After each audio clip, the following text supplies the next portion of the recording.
ya que llevamos unos cuantos minutos luego de lo pautado y queremos ser también respetuosos con las actividades que se van a desarrollar luego en este mismo lugar y lo que significa en todo el complejo. Por eso, buenas tardes. Vamos a darle inicio a esta clase magistral sobre feminismo y derecho penal. Esta actividad tendrá una duración estimada de 1 hora y media y nuestras disertantes para esta ocasión son Iliana Arduino y Betiana Minor. Iliana es abogada con orientación en Derecho Penal, es coordinadora del Programa de Feminismo y Justicia Penal. Por su parte, Betiana Minor es abogada con orientación en Derecho Penal, ministra de Seguridad y Justicia de la provincia de Río Negro y vicepresidenta segunda del Consejo Federal de Justicia. Fue asesora del programa Verdad y Justicia del Ministerio de Justicia y Derechos Humanos de la Nación, secretaria de Justicia y directora de Relaciones con el Poder Judicial y Convenios de la CENAC, ambos del Ministerio de Seguridad y Justicia de la provincia de Río Negro. La moderación estará a cargo de Silvana Paz, del Centro de Justicia Restaurativa, CEJUR, a quien le cedo la palabra. Buenas tardes. Hoy tenemos este hermoso espacio para trabajar entre todos, porque las chicas que nos acompañan acá, las expertas, quisieron hacer un diálogo, por eso no tenemos nada acá adelante, para que sea un ida y vuelta. Y tenemos 1 hora y media para trabajar sobre estos interrogantes de la justicia penal y los feminismos. ¿Qué tiene la justicia penal para darnos de respuesta ante situaciones específicas de violencia de género, violencia doméstica y también situaciones de violencia de género en contextos institucionales, en contextos educacionales, en contextos comunitarios? Por eso yo me voy a retirar, hagamos de cuenta que no estamos y las dejamos hablar a ellas. Empieza Iliana, vamos. Bueno, buenas tardes a todos, todas, todes. En primer lugar, por supuesto, agradecer al Ministerio, Betiana en persona en particular, la invitación y el desafío para acompañar y para incluir este tema que hasta ahora hemos tenido un concierto de acuerdos y de asentimientos respecto de la importancia de pensar en otras herramientas, pero me atrevería a decir que ese acuerdo no es tan homogéneo ni tan explícito cuando se trata de violencias de género o de los problemas que preocupan centralmente a algunos feminismos, así que un poco sobre eso voy a conversar. Y me parece una conversación, como señalabas en la inauguración, particularmente pertinente, porque precisamente por el contexto regresivo de derechos, por el contexto de primacía de una cierta lectura de la realidad bajo la lógica amigo-enemigo, sin otras mediaciones o confrontaciones más productivas que la pura fantasía del exterminio de un otro, una otra que me molesta, con la que no comparto ideas o que incluso me haya producido daños, y que precisamente porque el contexto tiene esas características, estas conversaciones son particularmente urgentes. Lo que nos ha traído un poco también a este estado de enemistad social constante, esta configuración de sociedades castigocéntricas, ha sido la demagogia punitiva, la idea, ¿no?, de que quienes tienen ciertas responsabilidades, Poder Judicial, Poder Ejecutivo, referentes sociales, han optado por plegarse a una demanda que se expresa muchas veces en términos autoritarios. No es una demanda que no sea legítima, es una demanda de cese de violencia, es una demanda de cese de impunidad, que en lugar de ser asumida con la complejidad que tiene y con el compromiso democrático que quien tiene responsabilidades tiene que asumir, bueno, en muchos casos se ha resuelto plegándose a la desesperación, al hartazgo o a las expresiones autoritarias de esa demanda, y no comprometiéndonos con la complejidad, decía, que estos temas tienen, y con la necesidad de pensar de otras formas, sencillamente porque es evidente que las formas habituales de intervención no están produciendo resultados, digamos, ¿no? Entonces, en general, cuando las respuestas son de tipo autoritario, centradas en lo punitivo y no funcionan, se produce una especie de estado en el que no se ha sido lo suficientemente rígido, no se ha sido lo suficientemente autoritario, y nunca se produce esta escena en la que pongamos en serio en discusión cuánto de productivo ha habido en esas formas de enfocar nuestros problemas. Así que celebro mucho también el espacio por eso, ¿no? Porque no hay que renunciar, aunque no sea una posición hegemónica, precisamente para que en algún momento lo sea, a la conversación. Ya si renunciamos a la conversación o a la discusión de otras posibilidades, estamos fritos, ¿no? Un poco para compartirles desde dónde el programa que yo coordino es en INESIP, que también organiza esta actividad, digamos, y desde dónde pensamos estas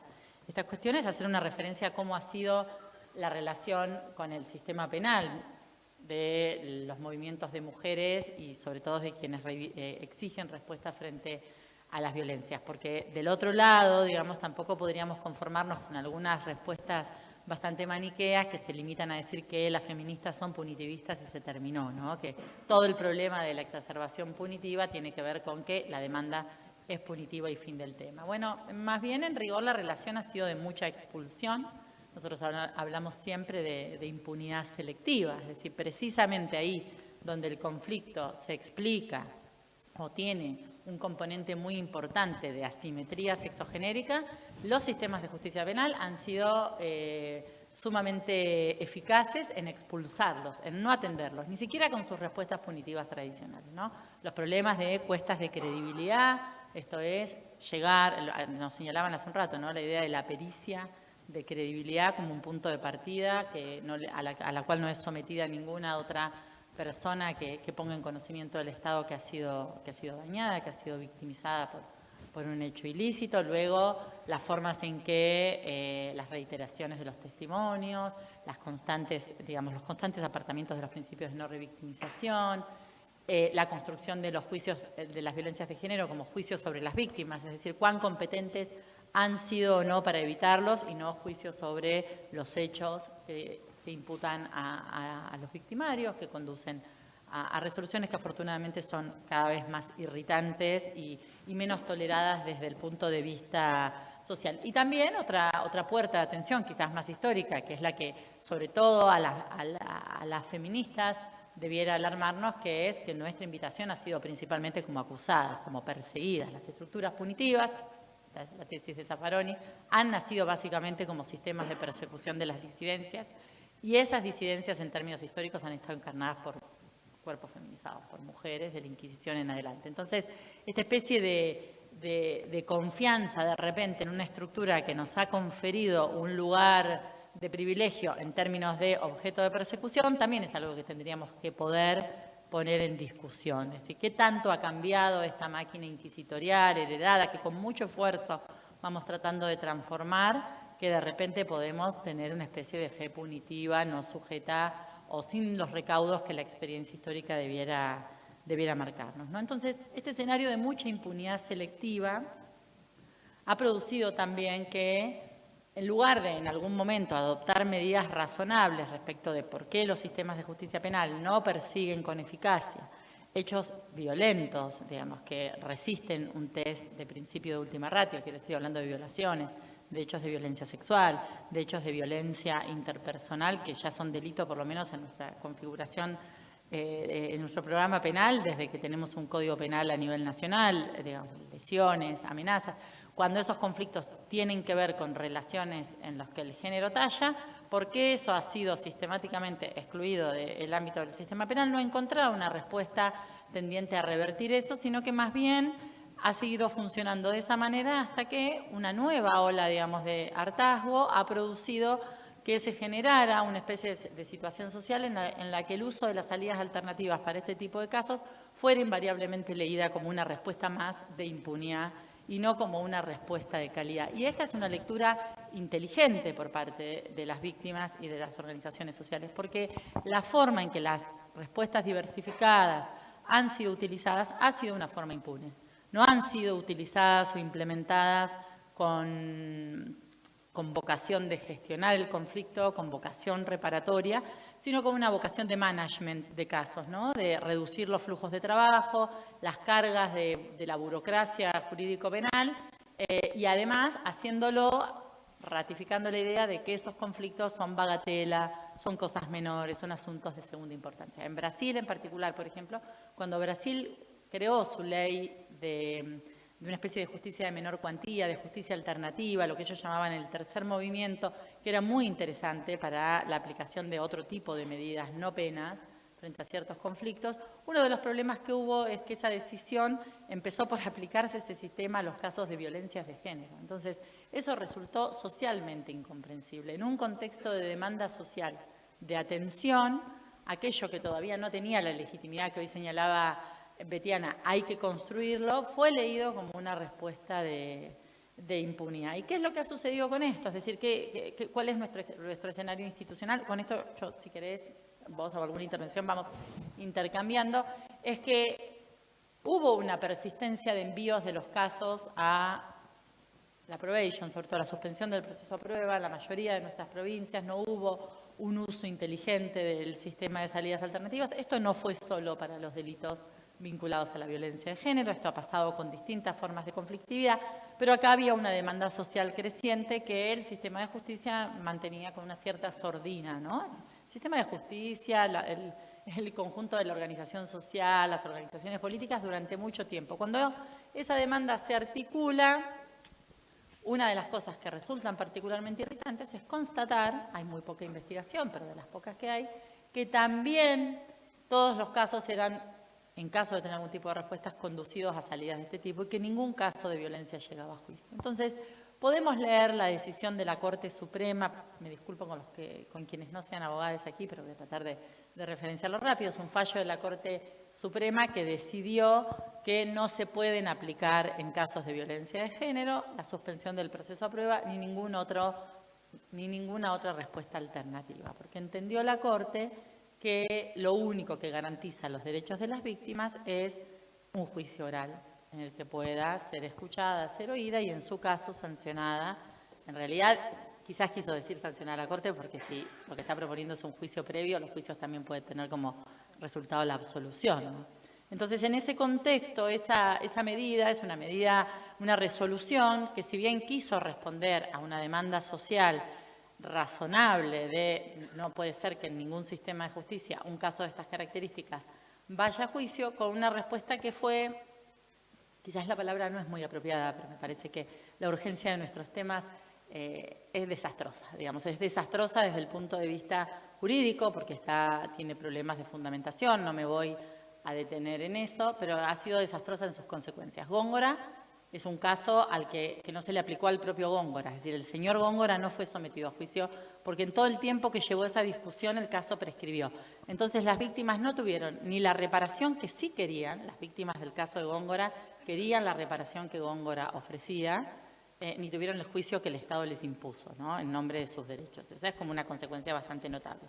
Luego un desorden importante. Casi todas nuestras provincias se han plegado a prohibiciones normativas, a ministerios públicos fiscales que prohíben este tipo de salidas. Sin embargo, las prohibiciones existen en todas las provincias, a contramano de resoluciones de tribunales superiores y con los mismos problemas que tenían antes, con problemas de impunidad, débiles mecanismos de seguimiento de las medidas, poca participación de las víctimas. Entonces, necesariamente el fallo no ha producido una cantidad notable y marcada y creciente de juicios orales. Averigüen en cada una de sus jurisdicciones cuántos juicios orales, porque la Corte no dijo juicios abreviados, dijo juicios orales, cuántos juicios orales hay por hechos de estas características. Entonces se produce una escena de una promesa punitiva con la que no se cumple.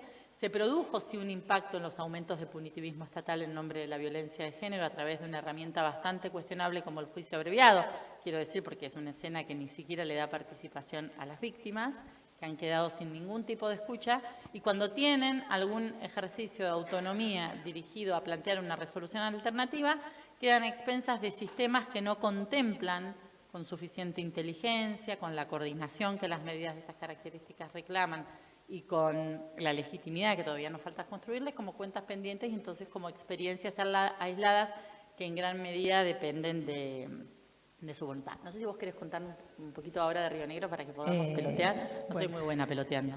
No, bueno. La idea era que sea un poco más dinámica la charla, así que por eso también esta idea de interactuar un poco, interrumpirnos, y si alguien quiere también hacerlo, me parece que es bienvenido. No, lo que decía Ileana, un poco esto de las medidas alternativas, sí, no, y un poco la experiencia, digo, voy a hablar un poco en nombre del Poder Judicial, aunque no me corresponde, pero me parece que es válido también hacer alguna referencia a nuestro sistema penal y a la provincia de Río Negro. Si bien nosotros tenemos un superior tribunal de de Justicia, que es pro Góngora, si se quiere, digo, en cuanto a lo jurisprudencial, lo cierto es que tenemos, como dice Ileana, hay diversidad de implementaciones, y acá particularmente en la provincia de Río Negro tiene mucho que ver con las circunscripciones judiciales y con el rol de los fiscales, y ahí yo también hago un interrogante en cuanto a las probation. Me parece, bueno, cuánto de abuso y exceso de las probation tenemos en los sistemas acusatorios como consecuencia de la implementación de los sistemas acusatorios, y cuánto realmente lo ofrecemos como una medida alternativa, y cómo también una medida alternativa sin una contención del Estado, en este caso nosotros que somos los gestores de las políticas públicas, en el caso del Ejecutivo o en el caso de nuestro Instituto de Asistencia a Presos Liberados o patronatos, como se dice en otras provincias, tenemos la obligación de hacer un seguimiento correcto también cuando se opta por escuchar a la víctima para poder obtener una salida alternativa a lo que es una sentencia. Yo siempre digo, y nosotros trabajamos muchísimo con la violencia de género, y a nosotros nos toca trabajar desde otro lugar y ver un montón de circunstancias que seguramente el Poder Judicial pasan por alto, porque si el punitivismo y el sistema judicial es la única respuesta como una salida que es alternativa, con un punitivismo que incluso es impuesto, y las mujeres entienden que la única manera de cesar la violencia es a través de iniciar una causa penal, es llevar adelante una denuncia y después continuar con un proceso, creo que estamos bastante equivocados, porque en toda la experiencia que hemos recogido, y seguramente ustedes lo verán, no quiero spoilear ninguna de las otras conferencias que va a haber estos días, pero lo van a ver en el libro de Historias de Vida, que nos ocupamos de llevar adelante sin muchas aspiraciones académicas y literarias, pero sí con contar la vida y las historias de vida de las mujeres. Pasaba que básicamente lo que la mujer quiere cuando es violentada es dejar de ser violentada.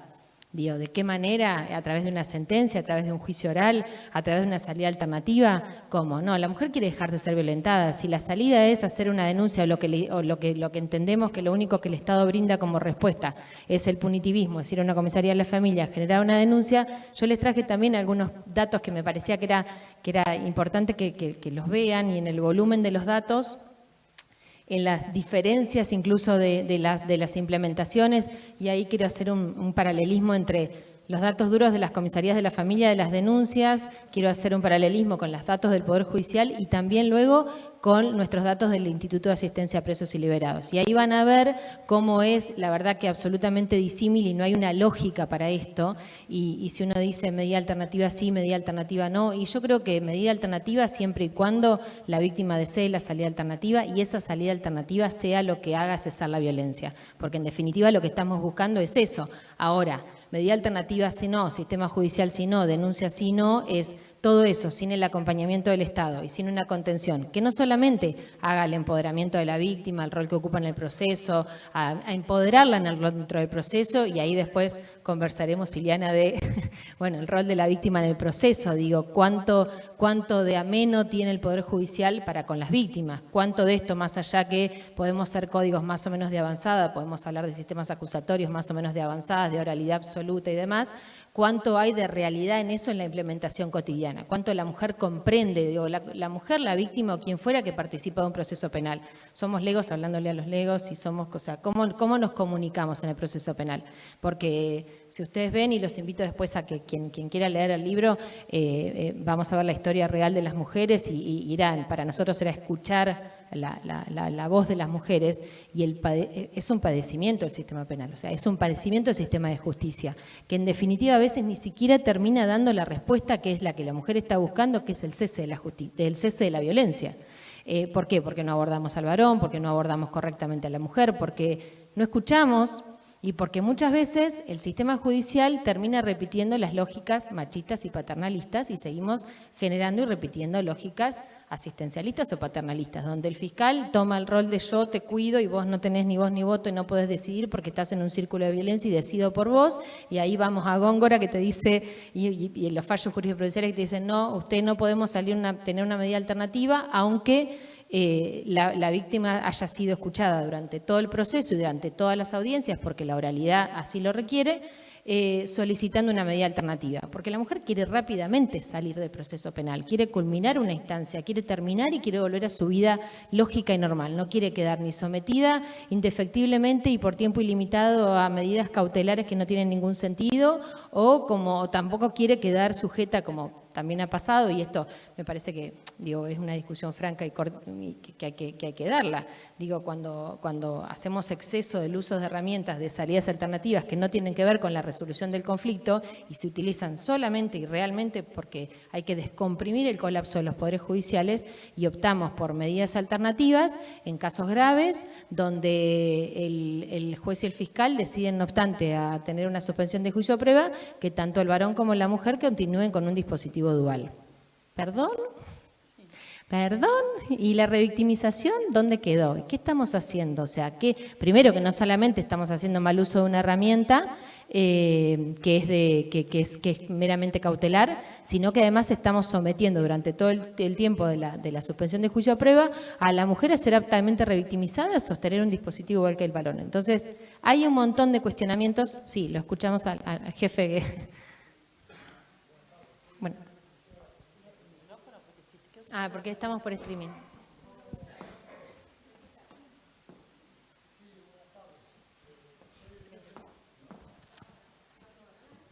Hola. Soy el jefe de policía de la provincia de Río Negro, Osvaldo Adrián Tellería. No solamente creo que es el tema del dispositivo, sino que aparte el dispositivo es el puesto policial. O sea, lo hemos analizado, creo que con Betiana lo hemos charlado el tema. Es un exceso de medidas hacia la víctima. Y por ahí creo que no se trabaja con el victimario como realmente se tendría que trabajar para poder darle una solución al problema, ¿no? Me parece, ¿no? Es una cuestión que quería acotar. Sí, es que eso, por eso digo, el exceso de a veces de medidas cautelares que tienen que ver con que sean no solamente altamente revictimizantes, sino que además no solucionan y de alguna manera son a veces... algunos de los o sea, no son modificatorias de las prácticas para los varones por sobre todas las cosas. Digo, si no hay y ahí digo, traigo una experiencia o traigo la experiencia de la provincia de Río Negro, tiene a través del área de género con el uso del dispositivo dual. Y la experiencia de también, no quiero spoilear otra de las charlas, pero la veo a Delfina acá, que tiene que ver con el programa de masculinidades, y nosotros lo que nos dimos cuenta es que, a ver, si el hombre no toma conciencia de los actos, o sea, no problematiza durante todo el proceso judicial, tampoco sirve, y esto se muestra que cuando no tenemos problematización y no se aborda la problematización, generamos un efecto adverso. ¿Por qué? Porque en general solemos tender a transgresiones en un muy corto tiempo que luego terminan en una medida más gravosa, que generalmente termina en una unidad penitenciaria donde no solamente no solucionamos el problema, sino que además lo agravamos de forma sistemática porque además hacemos que esa pareja o ese varón, y quiero hablar de varón en situación de violencia y quiero hablar de mujer en situación de víctima, no vamos a perpetuar creo que también desde lo verbal tenemos que ser muy, muy prudentes, me parece que tiene que ser circunstancial porque estamos pensando que esto tiene que ser una transición en la vida de las personas. Si no logramos problematizar, terminamos en una medida muchísimo más gravosa, que en general es una prisión preventiva, donde mezclamos el ladrón de gallinas con el homicida, y en esto lo único que hacemos es generarle mayor conflictividad a la situación de violencia. ¿Por qué? Porque los padres pierden relación con sus hijos, porque en general pierden el poco entorno laboral que tienen o no, agravan un consumo problemático y generamos una situación que es más gravosa. Entonces, nunca terminamos trabajando, analizando de base la problemática, que claramente es multicausal y que tiene que ver con estar atravesados con un montón de cuestiones comunitarias, sociales y demás, y optamos solo por el punitivismo como única respuesta. Creo que estamos muy mal, creo que de hecho lo vamos a ver ahora en números también. Yo quisiera solo agregar una cosa sobre eso que tiene que ver también con una reflexión que a veces desde la construcción de la demanda hay que hacer, que es esta idea de que cualquier intervención constructiva con aquella persona que es señalada como agresora es leída como una traición a la propia causa, ¿no? Esta idea y no se trata de empatizar, a mí alguien me puede parecer una persona horrible, yo en ese sentido creo que hay que tener también cuidado con las enunciaciones romantizantes de las posibilidades del acuerdo. Hay que poder trabajar estos casos asumiendo que en algunos de estos casos involucran a personas donde una que no debía hacer ningún daño, que socialmente está colocada en la posición y así está construida nuestra vida social en general, es la posición de cuidado y es quien más nos ha dañado. Hay casos de mucha complejidad que no podemos pensar en intervenciones dirigidas a algún tipo de construcción de vínculo o empatía, por lo menos como primera intención. Ahora, desde el punto de vista de las responsabilidades del Estado, no es una respuesta de tutela efectiva el abandono de las personas señaladas como agresoras, dejándolas solo en condición de personas cauteladas, porque eso es como, yo lo defino siempre como una ruleta rusa, ¿no? Yo le digo a alguien, vos no te podés acercar, más o menos monitoreado, con un puesto de custodia, veamos el nivel de agregación de una vigilancia inconducente, porque en definitiva es probable, y existen casos todo el tiempo, de esas vallas se saltan, digamos, si el conflicto sigue gatillando, esas vallas se saltan. Entonces, a veces cuando se construyen políticas de acompañamiento para aquellos que tienen que ser controlados, eso no es un ataque a la agenda de los feminismos. Al contrario, es un trabajo indispensable para garantizar que estos dispositivos alternativos de intervención tengan un compromiso de eficacia, pero no pueden depender solamente de la bonomía o la disposición o el esfuerzo moral de una persona individualmente cautelada, sino que, bueno, hay que producir acompañamientos concretos. No podemos darle la espalda a una situación de consumo problemático, a una situación de empleo informal o de extrema precariedad, y tenemos instalada la idea de, bueno, además de que cometió un delito, le vamos a ayudar, ¿no? Como si la intervención reparadora también de derechos que hay que atender y de circunstancias que hay que atender, no fuera parte de una respuesta, de una gestión justa del conflicto, sino un privilegio. Y en eso tenemos que hacer una mudanza importante en términos de qué estamos entendiendo por eficacia, ¿no? Digamos, si nosotros percibimos como ineficaz una intervención de acompañamiento, probablemente tengamos ahí un montón de pesos ideológicos, pues. Porque no se trata solamente podemos tener intervenciones muy eficientes con la víctima, de mucho acompañamiento, pero no podemos pensar en que tenemos una gestión holística o integral de ese conflicto si una de las partes, por el solo hecho de que su percepción social es muy negativa, me voy a valer de esa percepción social para dejarla completamente desatendida y desamparada. Yo no pienso que sea posible control sin acompañamiento. Y acompañar a alguien en un proceso así no significa convalidar las acciones erradas que una persona ha hecho. Las acciones erradas están siendo sometidas a proceso, pero la idea de que yo me comprometo porque no acompaño es profundamente, útil para que al final todos nos responsabilicemos un poco menos y las posibilidades de construir otras formas de responsabilidad. Y después tenemos esta cosa un poco cínica de pedirle al otro que asuma una responsabilidad, ¿no? Cínica en el sentido de qué tipo de decisión se construye. Me puede parecer una persona horrible, pero si yo no lo confiero posibilidades de acompañamiento y de reinserción, como decían hoy a la mañana durante la conferencia del doctor, bueno, estoy negando en un plano bastante concreto sus posibilidades, sus mínimos vitales. Claro, además si no le damos, como decíamos hoy, si no se le da a nadie la posibilidad de cambiar, ¿qué sociedad queremos construir? Porque además, podemos trabajar mucho con las víctimas y de hecho se ha hecho y durante muchísimo tiempo, y sí, el colectivo fue muy resistido a trabajar con el varón. Y hay muchísimas políticas hoy de género hacia las mujeres. Podemos discutir más o menos si las políticas que tenemos hoy son meramente asistencialistas y no son de un real empoderamiento. O sea, podríamos hacer un montón de cuestionamientos al respecto, porque creo que es válido también, pero me parece que por sobre todas las cosas tenemos que pensar también que esas políticas durante todos estos años no fueron dando resultados.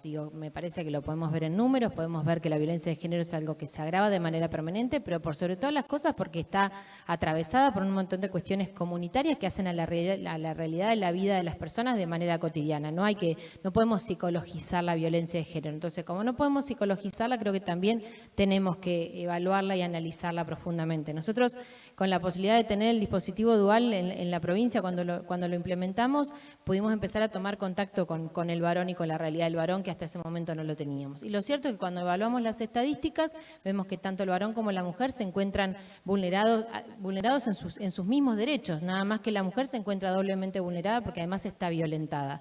Entonces, si nosotros vemos eso, y estamos hablando básicamente, más allá de que hablemos de género, más allá de que hablemos de prácticas restaurativas, estamos hablando de derechos humanos. Entonces, Lo que queremos lograr con esto es que sean sociedades más pacíficas, menos violentas. Entonces, medida alternativa sí, medida alternativa no. Y sí, medida alternativa sí en la medida que nosotros tengamos un espacio de contención. Particularmente en la provincia de Río Negro lo que nos planteamos es que las probation, para que sepas, en la provincia de Río Negro tienen que ser absorbidas por una oficina especial de las oficinas judiciales del Poder Judicial. Transición que no se había hecho y que colapsaba nuestro patronato durante largo tiempo. Perdón que hablo de patronato y está el titular del Instituto de Asistencia a Preso y Liberado, pero creo que patronato es un término más común, me parece, para muchos de los que están acá.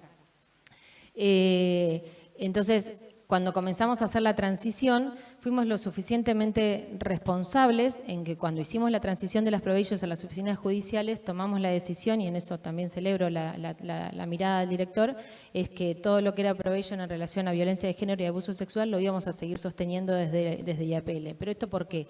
Porque la Oficina Judicial Especializada del Poder Judicial no tenía equipo técnico.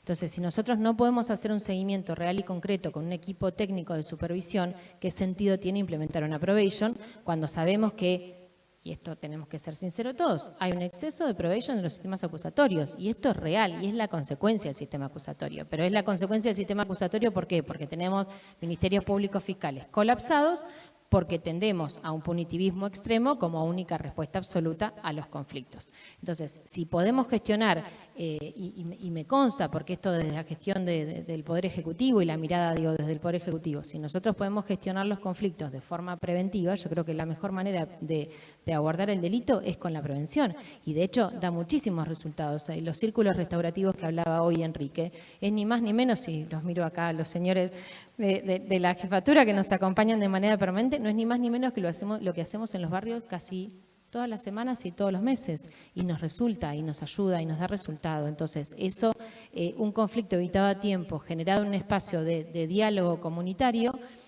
nos evita una intervención policial, nos evita el colapso del sistema judicial. Entonces, me parece que también evaluar esto me parece que es importante. La medida alternativa sí, siempre y cuando nosotros tengamos desde el Estado las herramientas para otorgar a las mujeres que dejen de sufrir violencia, que básicamente es lo que estamos buscando. La mujer no comprende qué es una suspensión de juicio a prueba, qué es una probation, qué es una sentencia, a dónde va. O sea, muchas veces, aunque tiene la posibilidad de participar del proceso, no lo hace, ni siquiera lo entiende, o a veces también el Poder Judicial no le da la participación que corresponde. ¿Por qué? Porque tenemos esta mirada de, bueno, no, yo hablo por vos, yo te cuido, yo decido por vos, y no importa, vamos a hacer una suspensión de juicio a prueba, vamos a ir por una probation, no vamos a seguir la causa a juicio. Y las mujeres a veces tienen la posibilidad de comprender y sostener sus decisiones, y hay muchas veces que no. Y parte de, bueno, lo que hablamos hoy del fallo jurisprudencial, hay un artículo muy lindo que es de la revista Pensamiento Penal, que es del doctor Cardela, de Leticia Lorenzo y Gastón Pierroni, que lo traigo a colación y está bueno que lo lean. Habla de un fallo del Superior Tribunal de la provincia de Río Negro del año 2018, que habla un poco de esto de la implementación del fallo Góngora y la mirada, y está muy buena ver evaluar el fallo mayoritario del Superior Tribunal de Justicia y la mirada que tiene, que es una mirada muy paternalista y sostiene los viejos mandatos, digo, y esto sin crítica al Poder Judicial, me parece que es a modo de reflexión. Pero no quiero los datos para mostrar un poquito, para graficar, que me parecía, bueno, quería mostrarle un poquito. No estamos bien. Sí. Estos son datos estadísticos de las comisarías de la familia, pero en realidad es de todas las unidades de orden público de la provincia de Río Negro que reciben denuncias en el marco de la Ley 3040, que es nuestra ley provincial de violencia intrafamiliar.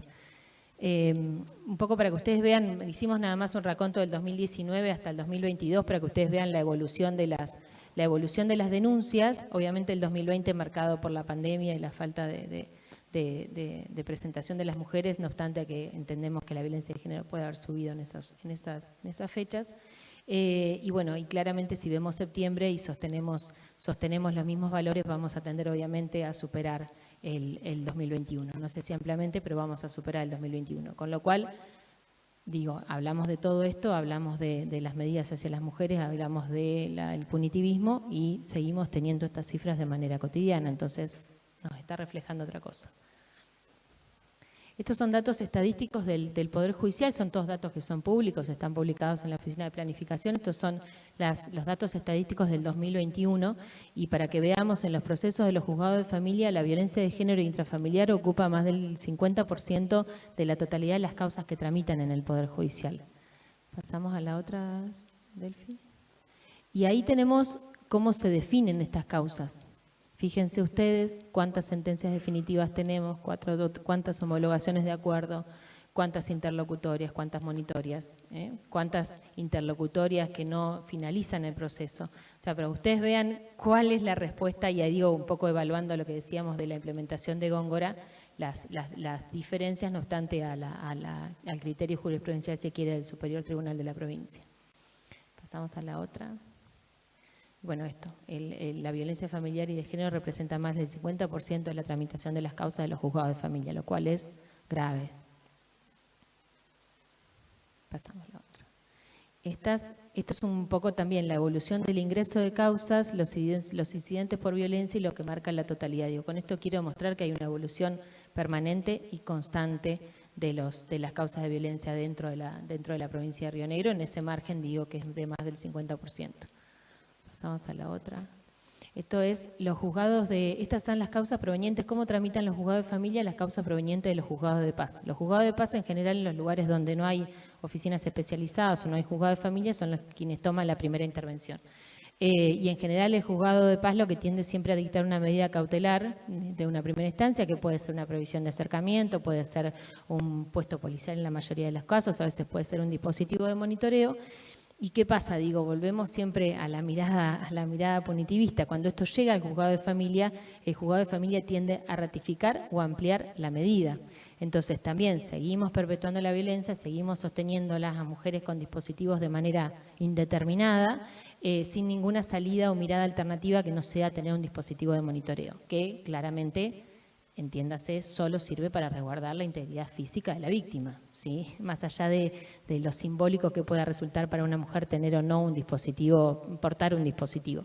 Que eso lo van a ver en el libro, no voy a spoilear otra vez, se lo van a contar las chicas, pero me parece que también tendemos a las mismas recetas, ¿no? Vamos siempre hacia lo mismo y no modificamos ninguna conducta.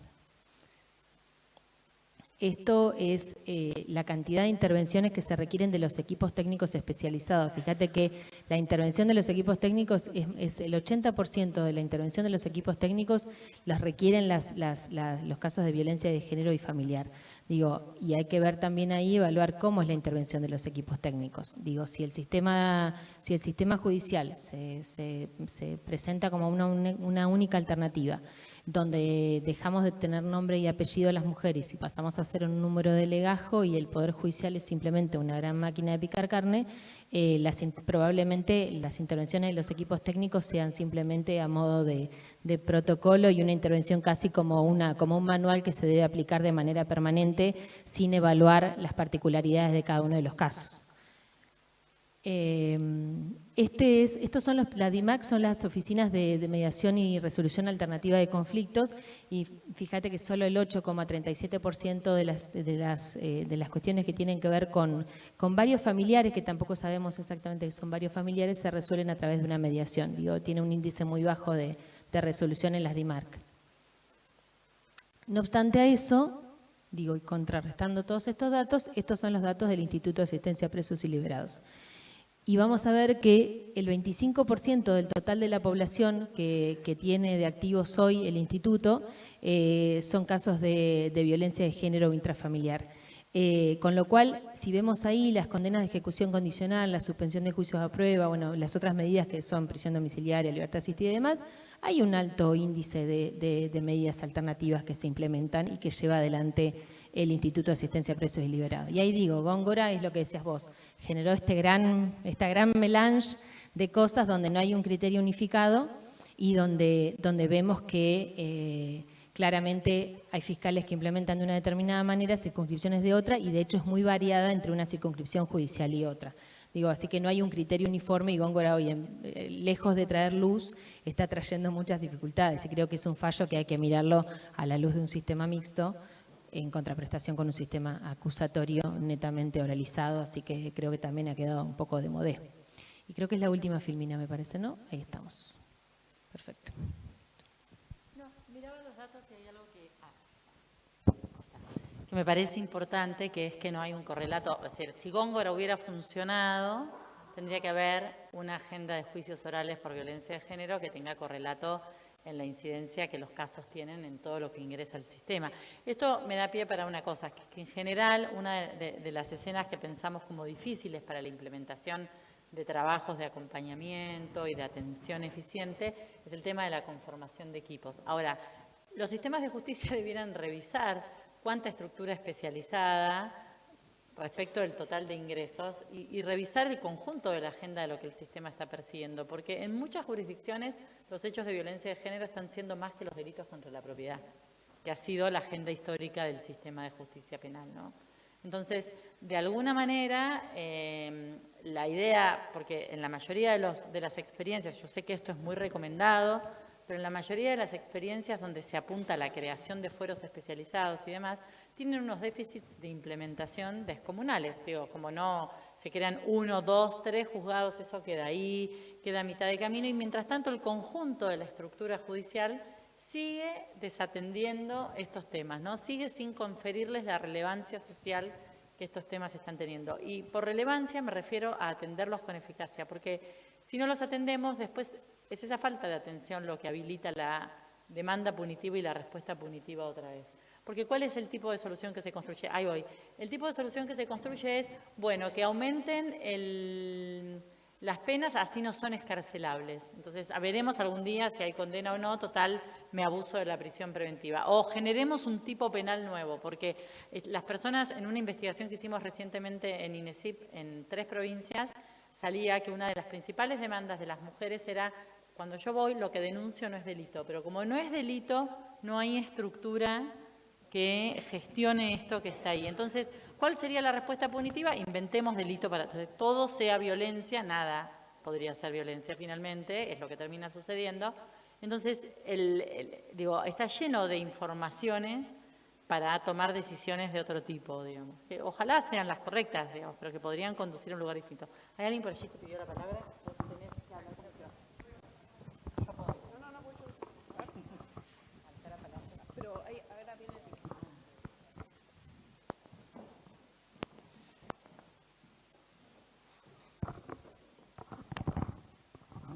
Hola, ¿se escucha? Sí.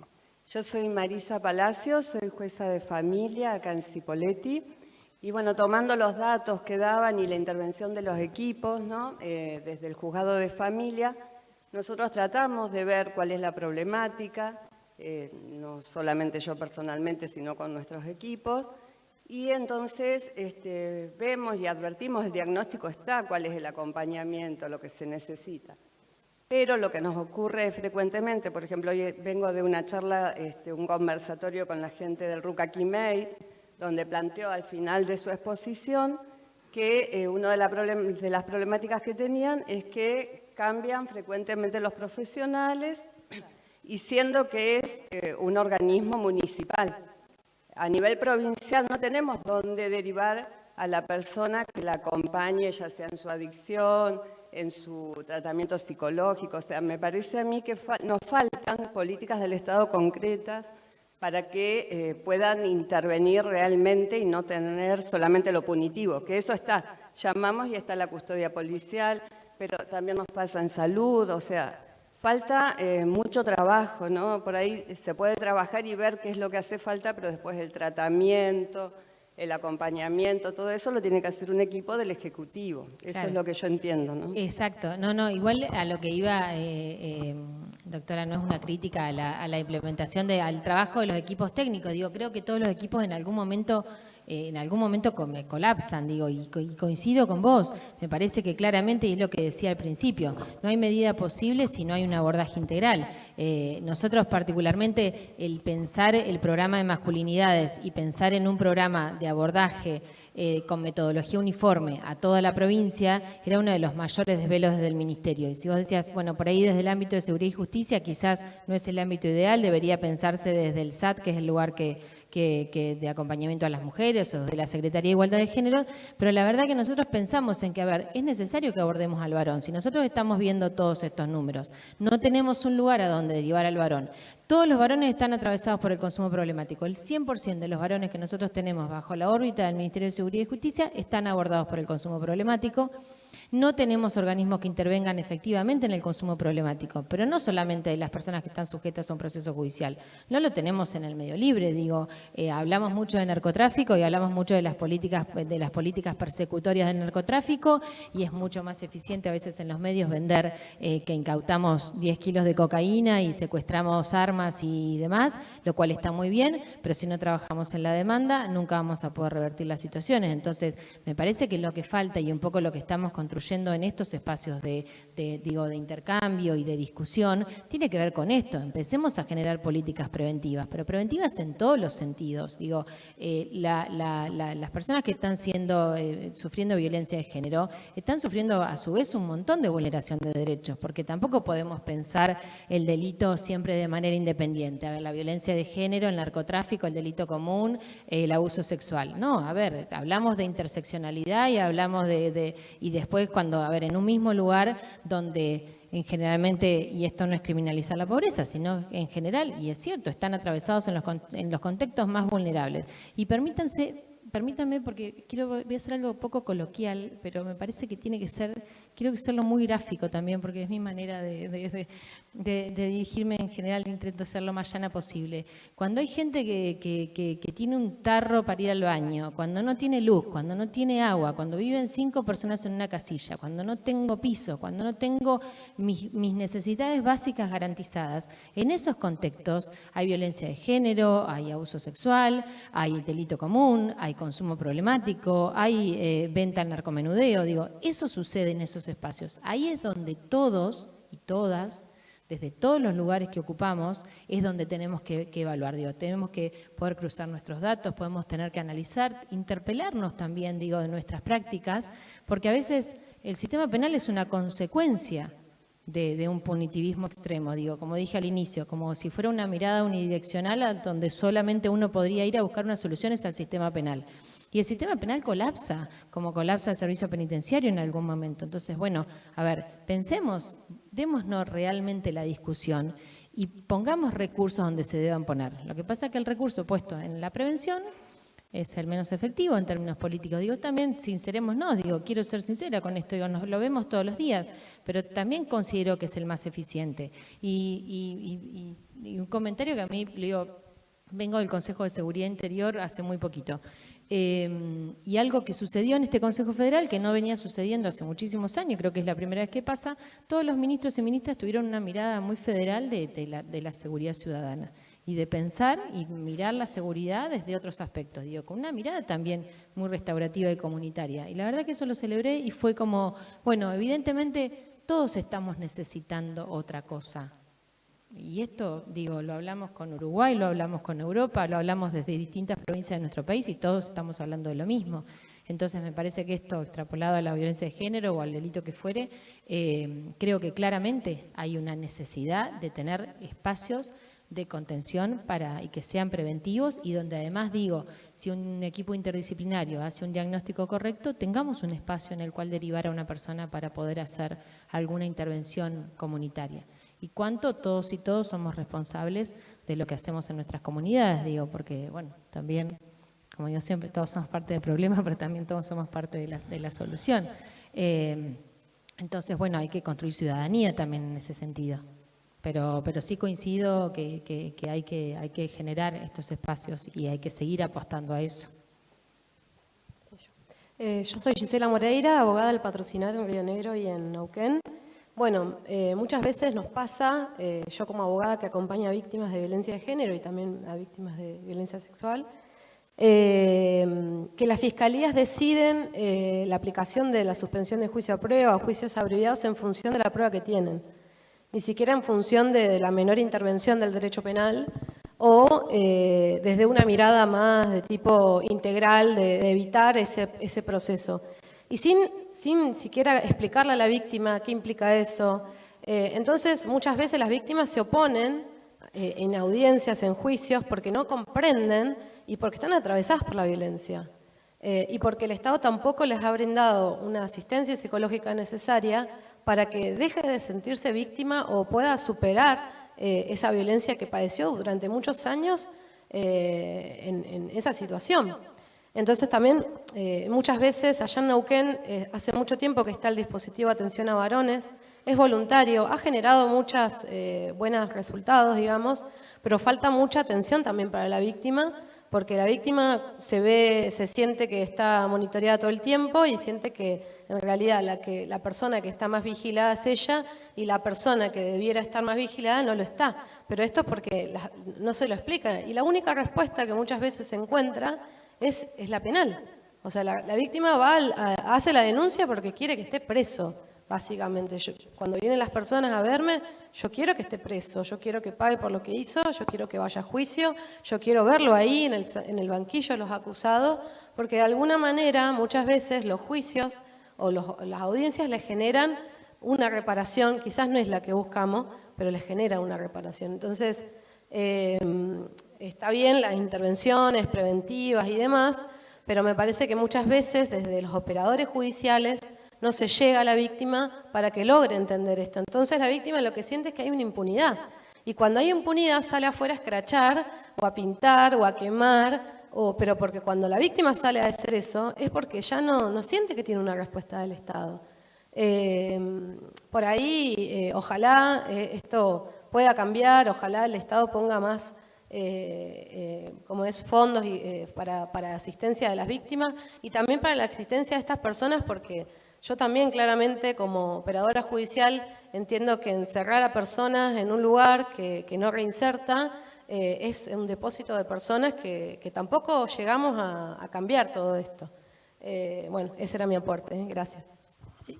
No, quería solo agregar una cosa, porque hay varias, ¿no? A mí me parece que impulsar la importancia de las respuestas diversificadas no significa desacreditar un juicio oral. Las personas tienen derecho, y los hechos de violencia sexual son hechos muy graves en general, digamos. Casi que si uno tuviera un derecho penal mínimo que funcione con eficiencia, no empezaría a plantear quizás justicia restaurativa por hechos de esas características, digamos, ¿no?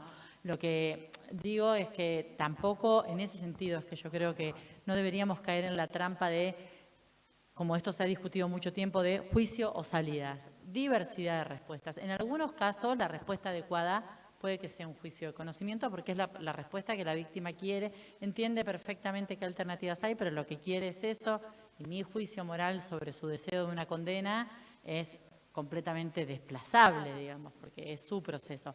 Ahora, el problema es un problema de un Ministerio Público Fiscal que tiene víctimas que no entienden lo que el fiscal está haciendo.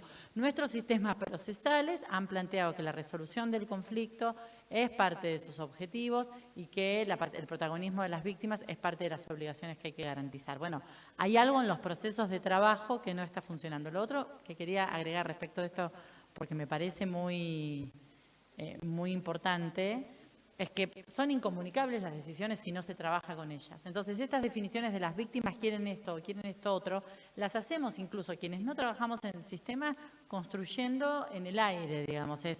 Lo que quiere una víctima se debería definir en sus posibilidades de enunciación en el proceso concreto, ¿no? Y poder pensar qué es lo que ha podido, qué es lo que ha podido enunciar, porque además nos sorprenderíamos. Pero cuando decías, y creo que ahí hay otro problema, Betiana, hace un rato de una de las consecuencias de la implementación de los acusatorios es una tasa alta de suspensiones del proceso de prueba. Yo introduciría un matiz ahí, que es una tasa alta de trámites de probation, que no es lo mismo que una tasa alta de suspensiones del proceso de prueba adecuadamente gestionadas, porque si nuestros sistemas tuvieran probation o suspensiones, no es exactamente lo mismo, pero bueno, me voy a agarrar de la jerga. Adecuadamente implementadas, con eficacia en su capacidad de producir respuestas reparatorias, con eficacia en la capacidad de controlar y de acompañar el proceso de cumplimiento de las reglas de conducta, no tendríamos la dificultad enorme que tenemos para cierto tipo de casos para decir este es un tipo de respuesta adecuada.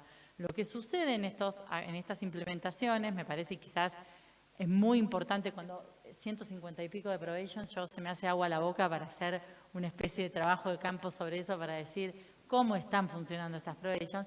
Es muy importante no confundir la tramitación de una probation como una forma de cerrar el caso y desentenderme burocráticamente de la gestión de una respuesta eficaz para ese conflicto.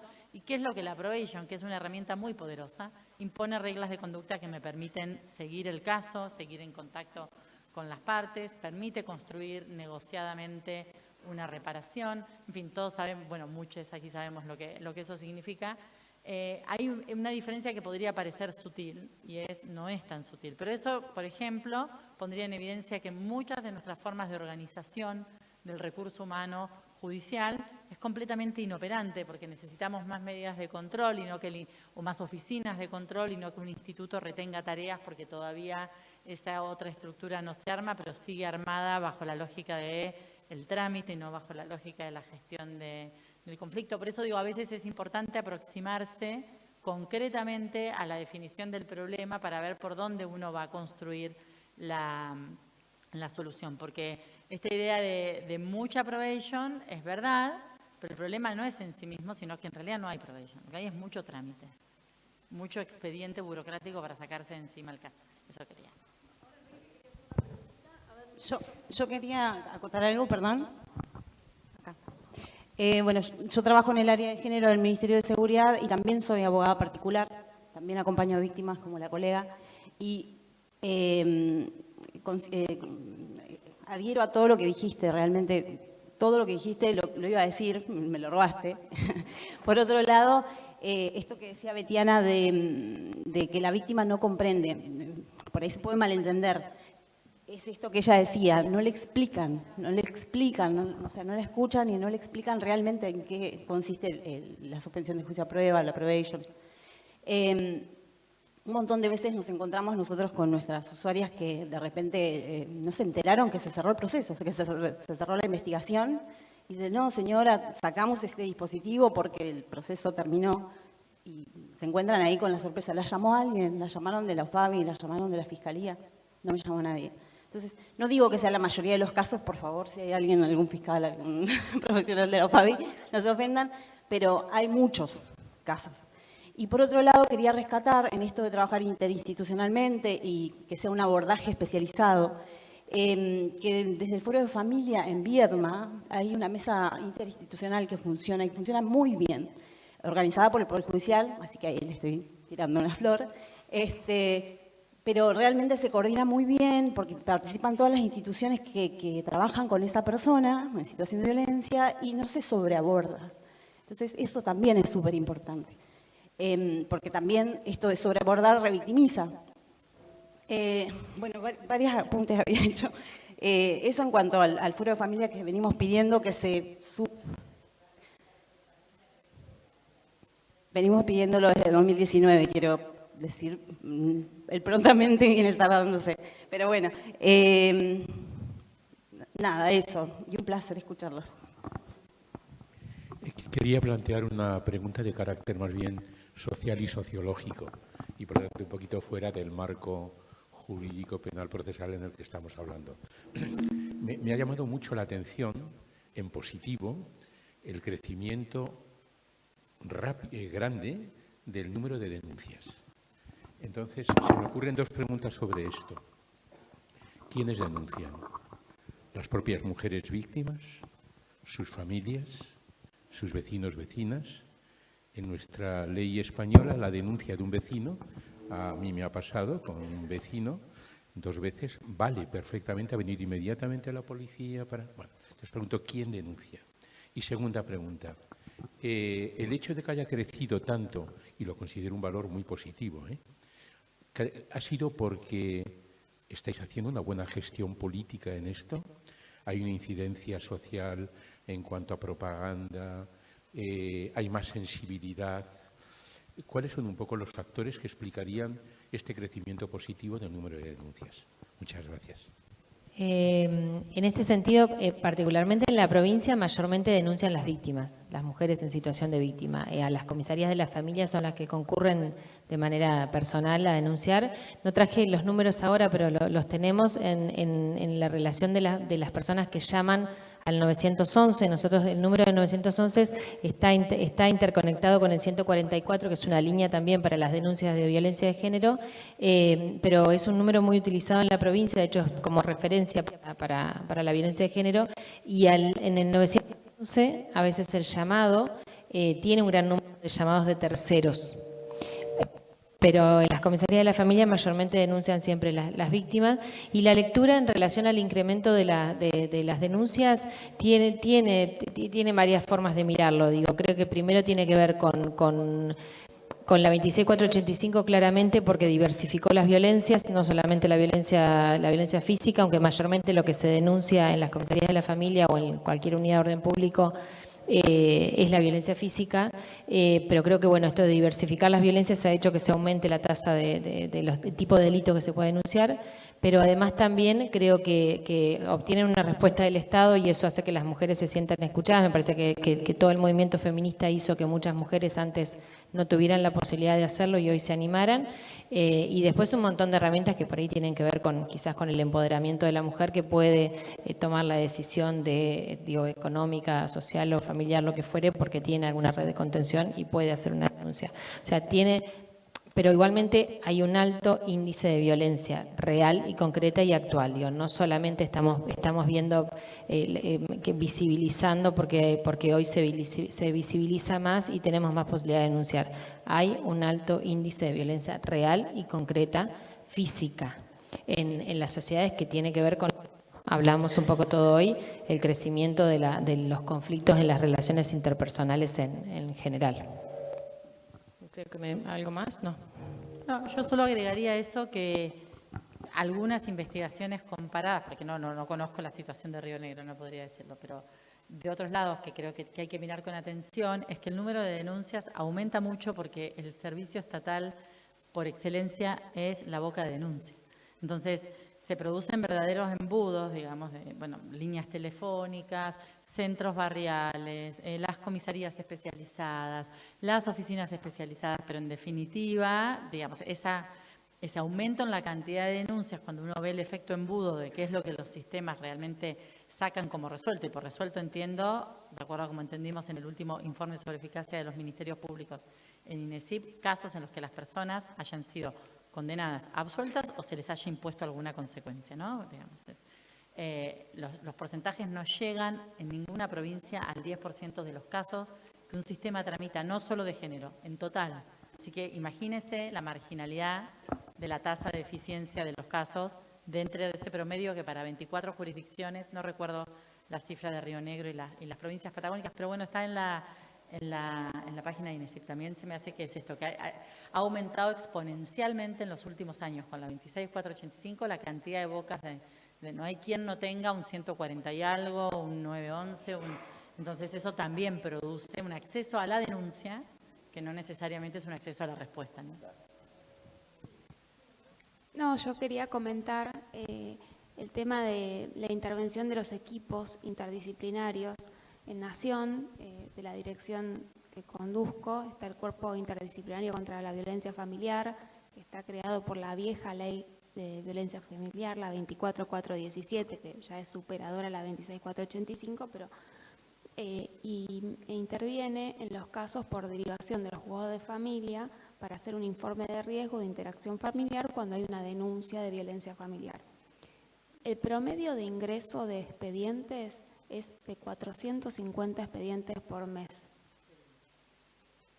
Si bien han aumentado la cantidad de informes, es de imposible cumplimiento y como todos sabemos acá, los profesionales que trabajan con esta temática día a día también tienen un burnout que hay que tener cuidado, y en Ciudad, capaz Liliana sabe mejor que yo, pero hay un equipo nuevo en Ciudad que trabaja estos temas, y ahora se creó, que se inauguró ayer en la Cámara Nacional, otro equipo que va a ser como este equipo interdisciplinario, más el equipo de Ciudad, más, y seguimos teniendo 450 casos por mes.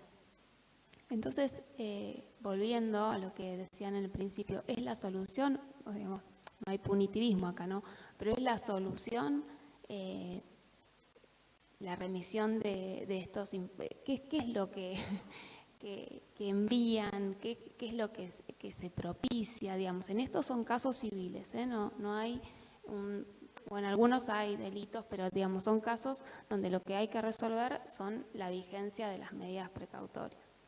Y con respecto a lo que tenemos que hacer los organismos administrativos, yo creo que sí, no me quiero quedar con que no hay políticas públicas, al contrario, creo que el patrocinar es una gran política pública. Todos los que estamos acá trabajando con víctimas, yo estuve en la provincia hace unos meses atrás en General Roca, con la fiscal que me tocó compartir el panel, estuve en San Juan, estuve en Salta, tuve la oportunidad de conocer oficinas de víctimas de otras provincias y obviamente que hay mucho por hacer, pero tenemos que compartir las buenas prácticas, la generosidad de los que saben, que nos vienen a compartir sus experiencias, su sapiencia. Un gusto escucharlas a ustedes, un gusto escucharlo a Enrique esta mañana, y sensibilizar en lo que implica para una víctima tener conocimiento. Se agotó la pena, o sea, hay que cumplir una ley, lo dijo la fiscal en la mesa que yo estaba, lo tenemos que informar, pero son prácticas que llevan tiempo implementar. La ley de víctimas, esto tendría que funcionar antes, ¿no? Pero la ley de víctimas tiene 5 años.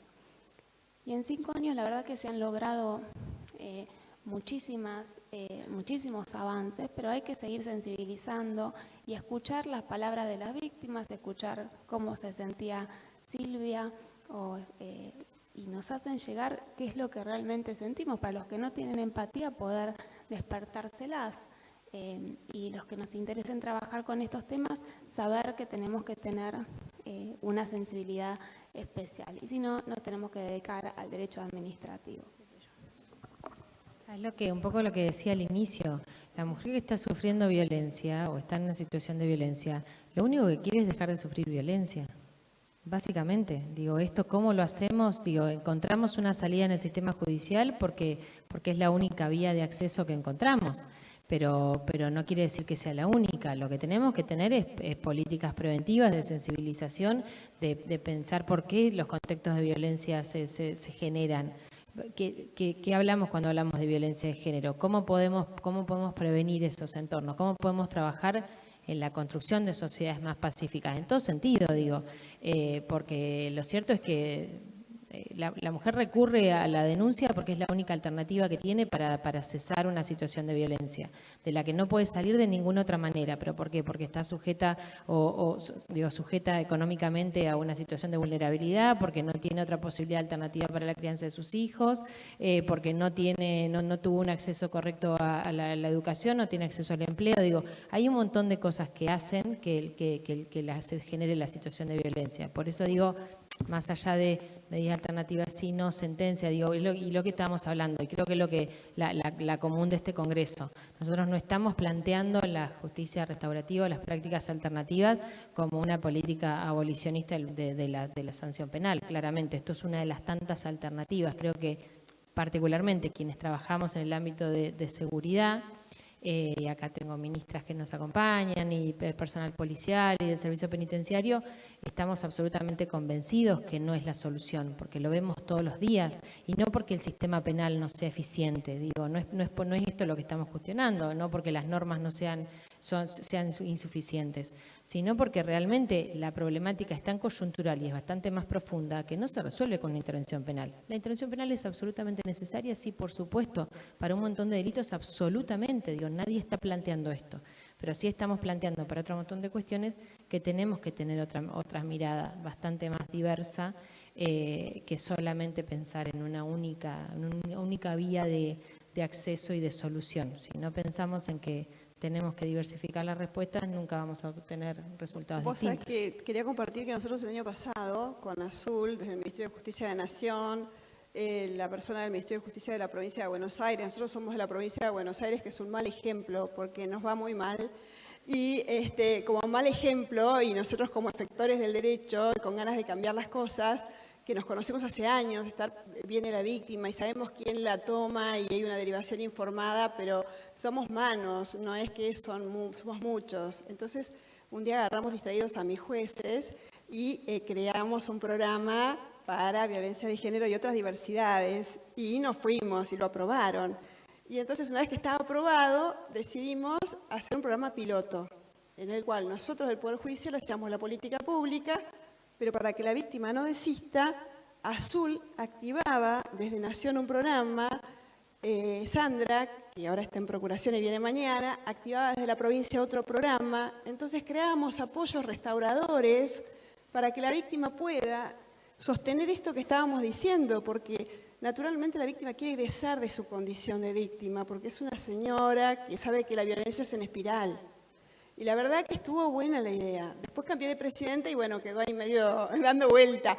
Pero digo, es interesante esto de pensar que la política criminal dialogue con las otras políticas de Estado y cada uno haga su rol, ¿no? Sí, yo para agregar a eso decía hace un ratito que el Poder Judicial como existe no va a poder, porque lo que hay que generar es audiencia, es escucha y el expediente, 450 expedientes, decías Azul. Expedientes, por eso no funciona, porque tramitan expedientes. No, van a tener 2 millones de expedientes, porque no piensan en casos, piensan en expedientes. Va a haber 15 equipos haciendo informes para expedientes. ¿Qué hacen? Dictan medidas por las dudas, las prorrogan. Yo haría lo mismo. Si el sistema es como es, ni loca, digo, acá veo un matiz. Que vea el que administra, que vea cómo hace con las pulseras, que vea el jefe de policía, yo me voy a mi casa, tenés la restricción firmada, así funciona. Digo, hay que poder sincerarse respecto de que entonces no solo hay sobreatención, sino que hay una sobreutilización de recursos. Hay personas que no saben con su paso y hay personas que están cauteladas y no quieren estar más cauteladas, tuteladas.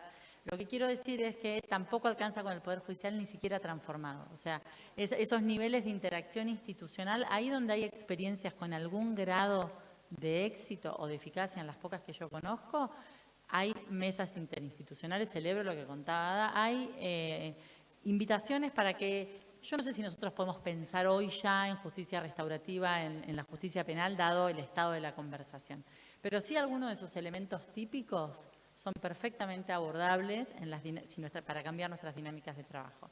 Bueno, es una mesa que convoca comunitariamente a otros actores. El conflicto tiene un responsable primario, pero para trabajarlo hay que trabajar con otras instituciones. Hay que poder ordenar, porque si no esas violencias sexuales, estas víctimas que quieren ir a juicio, no van a ir a juicio nunca, porque no se puede conferir la misma intervención y la misma atención a todos los casos. Esa es la promesa punitiva, que es una estafa. Es no te dejo expresar tu voluntad, no te dejo opinar sobre cómo querés que termine el caso, porque vos mereces un juicio que no va a llegar nunca, porque no llegan, porque las estadísticas muestran que el juicio no llega. Lo que vas a tener es un expediente, miles. Una víctima, con esto cierro, una víctima que entrevistamos de una provincia, de Chubut, era ella, dijo, yo llegué y conté lo que me pasó con mucha claridad, porque por una obviedad, ¿no? Ella se veía en la obligación de enunciar esto, porque me pasó a mí. A los 2 meses de judicialización no entendía lo que me había pasado. Me hablaban y no entendía lo que nadie me decía de para dónde iban y lo peor, no entendía lo que le iba a pasar, digamos. Bueno, este es un poco el tipo de propuesta que hay. En realidad, Góngora es la promesa de un expediente, no la promesa de la gestión de un conflicto. Entonces, hay una obligación de sacar eso de la discusión, salidas sí, salidas no, sino más bien la cuestión es trámites o gestión de conflicto. Ay, no. Gracias.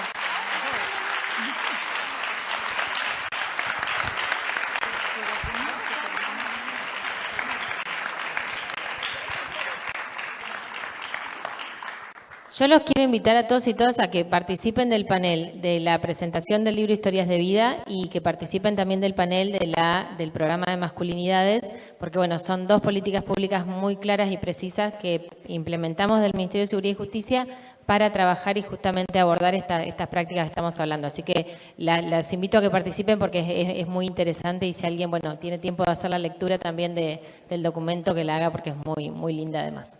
Gracias, Ile, gracias a todos, gracias a todos por estar.